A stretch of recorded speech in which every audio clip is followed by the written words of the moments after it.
السلام علیکم ورحمۃ اللہ۔ آج کے اس ایپیسوڈ میں ہم جانیں گے کہ کس طرح سے حضرت امیر معاویہ اپنی خلافت کی سرحدوں کو بڑھانے میں کامیاب ہوئے اور ساتھ ہی حضرت علی شیر خدا کی شہادت کا واقعہ۔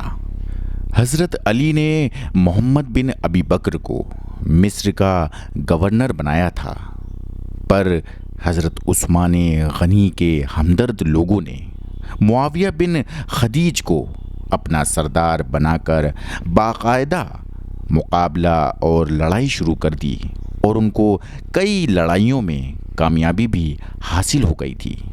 جب مقام ازرج میں حکمین کے فیصلے کا اعلان ہو گیا تو اہل شام نے امیر معاویہ کو خلیفہ تسلیم کر کے ان کے ہاتھ پر بیعت کر لی۔ اس سے ان کی قوت و شوکت میں پہلے سے زیادہ اضافہ ہو گیا اور انہوں نے معاویہ بن خدیج سے خط و کتابت کر کے اس جماعت کی ہمت افزائی کی جو محمد بن ابی بکر سے لڑنے کے لیے تیار تھی۔ انہوں نے امیر معاویہ سے مدد طلب کی اور یہی امیر معاویہ کا مقصد تھا۔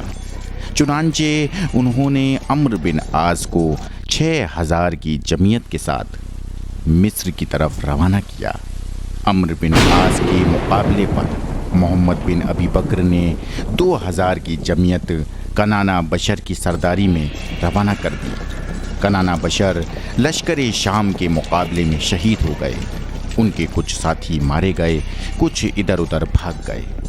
اس شکست کا حال سن کر محمد بن ابی بکر نے خود میدان جنگ کا ارادہ کیا، لیکن ان کے ساتھیوں پر اہل شام کا کچھ ایسا خوف طاری ہوا کہ وہ بغیر لڑے ان کا ساتھ چھوڑ کر الگ ہو گئے۔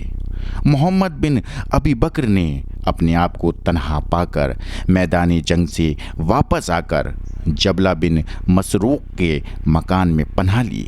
شام کے لشکر اور معاویہ بن خدیج کے ساتھیوں نے آ کر جبلہ بن مسروق کے مکان کو گھیر لیا۔ محمد بن ابی بکر زندگی سے مایوس ہو کر نکلے اور دشمنوں کا مقابلہ کرتے ہوئے گرفتار ہوئے۔ معاویہ بن خدیج نے ان کو قتل کر کے ایک مردہ گھوڑے کی کھال میں بھر کر جلا دیا۔ مصر پر قبضہ حاصل کرنے کے بعد حضرت امیر معاویہ کے حوصلے پہلے سے زیادہ ترقی کر گئے۔ مصر کے بعد انہوں نے بصرہ کو حضرت علی کی حکومت سے نکالنے کی کوشش کی۔ بصرہ کی حالت بھی مصر جیسی تھی۔ واقعہ جمل کی وجہ سے بہت سے اہل بصرہ حضرت علی سے ناخوش تھے اور حضرت عثمان غنی کے خون کا بدلہ طلب کرنا ضروری سمجھتے تھے۔ حضرت امیر معاویہ نے عبداللہ بن الحضرمی کو بصرہ کی طرف روانہ کیا اور سمجھایا کہ ان لوگوں کو جو حضرت علی سے خوش نہیں ہیں اور خون عثمان کے مطالبے کو ضروری سمجھتے ہیں، اپنی طرف مائل کرو اور ان کے دلوں کو موڑنے کے لیے پوری کوشش عمل میں لا کر بصرہ پر قابض ہو جاؤ۔ حضرت امیر معاویہ نے جب دیکھا کہ حضرت علی کا ساتھ دینے اور ان کے ساتھ مل کر لڑنے کے لیے لوگوں کے دلوں میں جذبے کی بہت کمی ہے اور جگہ جگہ ان کے خلاف بغاوتوں کی سازشوں کے سامان نظر آتے تھے، خوب فائدہ اٹھایا اور اپنی سخاوت، درگزر، چشم پوشی، احسان، قدردانی، مال اندیشی سے کام لینے میں کوئی وقت برباد نہ کیا۔ مدینہ، طائف اور یمن وغیرہ سے لوگ دمشق میں جمع ہونے لگے۔ انہوں نے نعمان بن بشیر کو عین تمر کی طرف بھیجا۔ وہاں کے والی مالک بن کعب کو حضرت علی کی طرف سے کوئی مدد نہ پہنچی اور نعمان نے عین تمر کے علاقے پر قبضہ کر لیا۔ سفیان بن عوف کو ایک زبردست فوج دے کر مدائن کی طرف روانہ کیا۔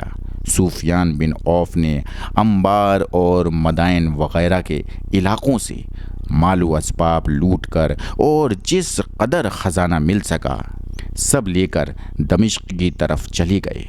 اہل مدینہ نے حضرت امیر معاویہ کی بیعت اختیار کی۔ اس کے بعد اہل مکہ اور اہل یمن نے بھی امیر معاویہ کی بیعت کر لی اور عبید اللہ بن عباس کو یمن کے دارالسلطنت صنعاء سے نکال دیا۔ غرض 40 ہجری کے شروع میں امیر معاویہ کی حکومت یمن، حجاز، شام، فلسطین، مصر وغیرہ ملکوں پر قائم ہو چکی تھی اور ان مقبوضہ ملکوں کی حکومت میں کسی قسم کی کمزوری کے آثار بھی نہیں پائے جاتے تھے، نہ کسی بغاوت اور اندرونی مخالفت کا ان کو اندیشہ تھا۔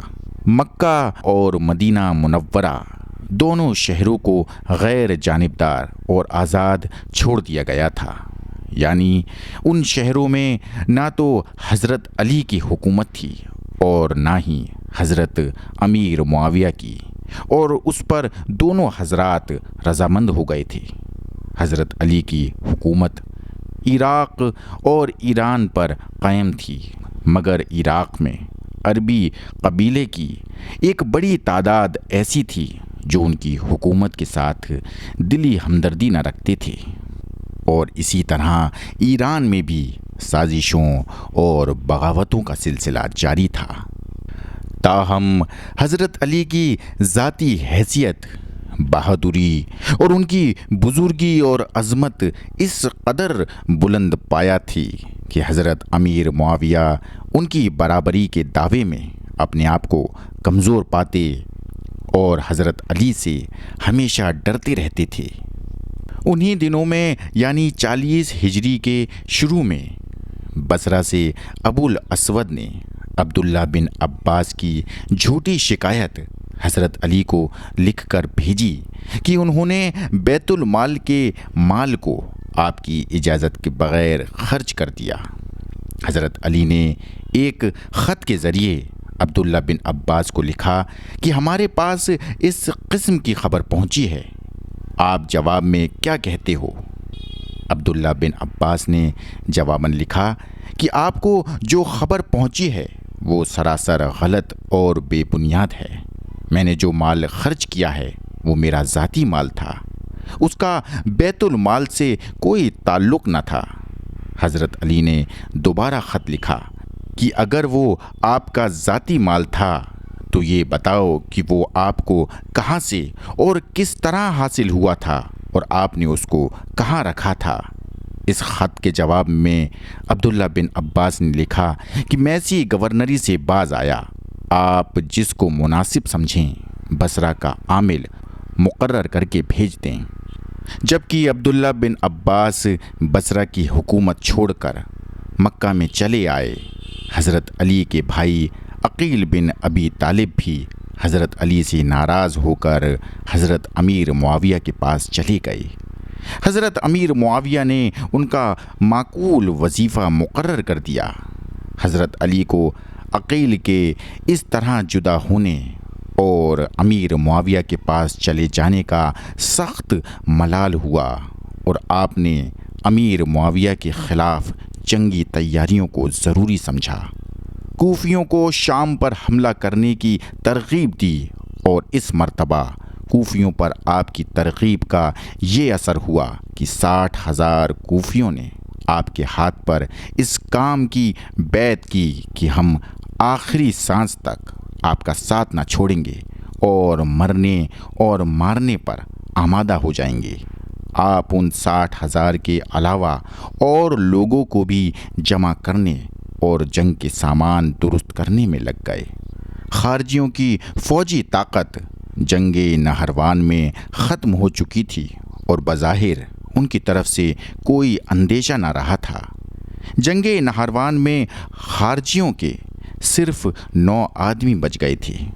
ان 9 آدمیوں نے جو خوارج میں امامت اور سرداری کی حیثیت رکھتے تھے، پہلے فارس کی مختلف جگہوں میں حضرت علی کے خلاف بغاوتوں اور سازشوں کو کامیاب بنانے کی کوششوں میں حصہ لیا، مگر جب کوئی کامیابی حاصل نہ ہوئی تو عراق اور حجاز میں آ کر ادھر ادھر آوارہ پھرنے لگے۔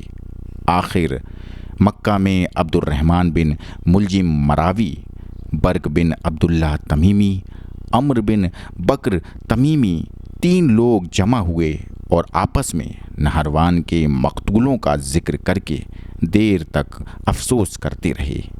پھر تینوں اس رائے پر متفق ہوئے کہ آؤ 3 سب سے بڑے سرداروں کو، جنہوں نے عالم اسلام کو پریشان کر رکھا ہے، قتل کر دیں۔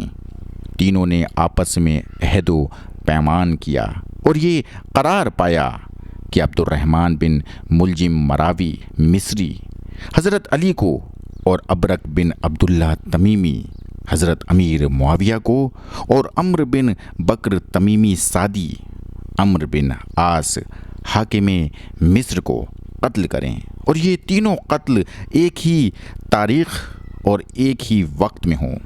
چنانچہ 16 رمضان المبارک جمعہ کا دن فجر کی نماز کا وقت مقرر ہوا۔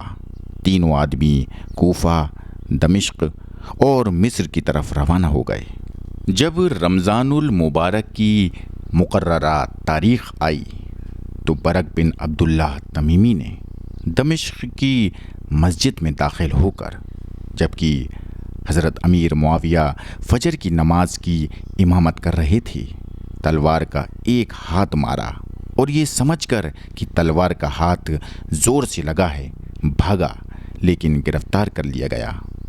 حضرت امیر معاویہ زخمی تو ہوئے مگر زخم خطرناک نہ تھا، کچھ دنوں کے علاج سے اچھے ہو گئے۔ برق کو ایک روایت کے مطابق اسی وقت اور دوسری روایت کے موافق کئی سال کے بعد قید رکھ کر قتل کیا گیا۔ حضرت امیر معاویہ نے اس کے بعد مسجد میں اپنے لیے محفوظ جگہ بنوائی اور پہرا بھی مقرر کیا۔ اسی طرح تاریخ اور مقررہ وقت میں عمر بن بکر نے مصر کی مسجد میں نماز فجر کی امامت کرتے ہوئے خارجہ بن ابی حبیبہ بن عامر کو عمر بن العاص سمجھ کر تلوار کے ایک ہی وار میں قتل کر دیا۔ اس دن اتفاقاً عمر بن العاص بیمار ہو گئے تھے اور انہوں نے اپنی جگہ خارجہ بن حبیبہ ایک فوجی افسر کو نماز فجر پڑھانے کا حکم دیا تھا۔ عمر بن بکر نے سمجھا کہ یہی عمر بن عاص ہے اور ان کو قتل کر دیا، اور پھر عبد الرحمن بن ملجم اپنے ایک دوست شبیب بن شجرہ اشجعی پر اپنا راز ظاہر کیا اور اس سے مدد چاہی اور کہا کہ ہم کو نہروان کے مقتولوں کے بدلے میں حضرت علی کو قتل کرنا چاہیے۔ پہلے تو شبیب نے اس ارادے سے باز رکھنا چاہا، پھر کچھ سوچا اور آخر کار ابن ملجم کے کام میں مدد کرنے پر آمادگی ظاہر کی۔ قبیلہ تمیم کے 10 آدمی جو خارجی ہو کر لشکر خوارج میں شامل تھے، جنگ نہاروان میں مقتول ہوئے تھے۔ ان مقتولین کے عزیزوں اور رشتہ داروں کو جو کوفہ میں رہتے تھے حضرت علی سے دشمنی اور رنج تھا۔ ابن ملجم ان لوگوں سے اکثر ملتا اور اکثر ان کے گھروں میں آتا جاتا رہتا تھا۔ اس نے ایک نہایت حسین و جمیل عورت دیکھی جس کا نام قطام تھا۔ اس عورت کا باپ اور بھائی دونوں انہی 10 مقتولین میں شامل تھے۔ ابن ملجم نے قطام کے پاس شادی کا پیغام بھیجا۔ قطام نے کہا کہ پہلے مہر ادا کر دو تو میں نکاح کے لیے تیار ہوں۔ جب اس سے مہر کی مقدار پوچھی گئی تو اس نے کہا کہ 3000 درہم، ایک لونڈی، ایک غلام اور حضرت علی کا کٹا ہوا سر میرا مہر ہے۔ ابن ملجم تو حضرت علی کے قتل کی نیت سے آیا ہی تھا۔ اس نے کہا کہ میں صرف آخری شرط کو پورا کر سکتا ہوں، باقی شرائط کو پورا کرنے سے اس وقت مجبور ہوں۔ قطام نے کہا کہ اگر تم آخری شرط کو پورا کر دو تو میں باقی چیزوں کو خود چھوڑتی ہوں۔ ابن ملجم نے کہا کہ اگر تو چاہتی ہے کہ میں حضرت علی کے قتل پر قادر ہو جاؤں تو اس راز کو کہیں ظاہر نہ کرنا۔ قطام نے راز کی حفاظت کا وعدہ کیا، اور اپنے رشتہ داروں میں سے ایک شخص وردان کو ابن ملجم کے ساتھ مقرر کیا کہ وہ ابن ملجم کی مدد کرے۔ آخر مقررہ تاریخ یعنی 16 رمضان المبارک جمعہ کا دن آ پہنچا اور ابن ملجم، شبیب بن شجرہ اور وردان تینوں پچھلی رات کے وقت کوفہ کی مسجد میں آئے اور دروازے کے قریب چھپ کر بیٹھ گئے۔ حضرت علی لوگوں کو حسب عادت نماز کے لیے آواز دیتے ہوئے مسجد میں داخل ہوئے۔ سب سے پہلے وردان نے بڑھ کر تلوار کا وار کیا، مگر اس کی تلوار دروازے کی چوکھٹ یا دیوار پر پڑی اور حضرت علی آگے بڑھ گئے۔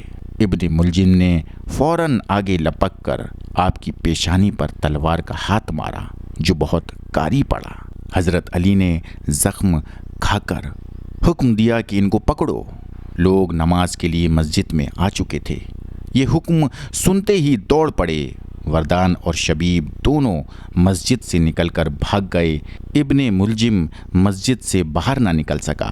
وہ مسجد ہی کے ایک گوشہ میں چھپا اور گرفتار کر لیا گیا۔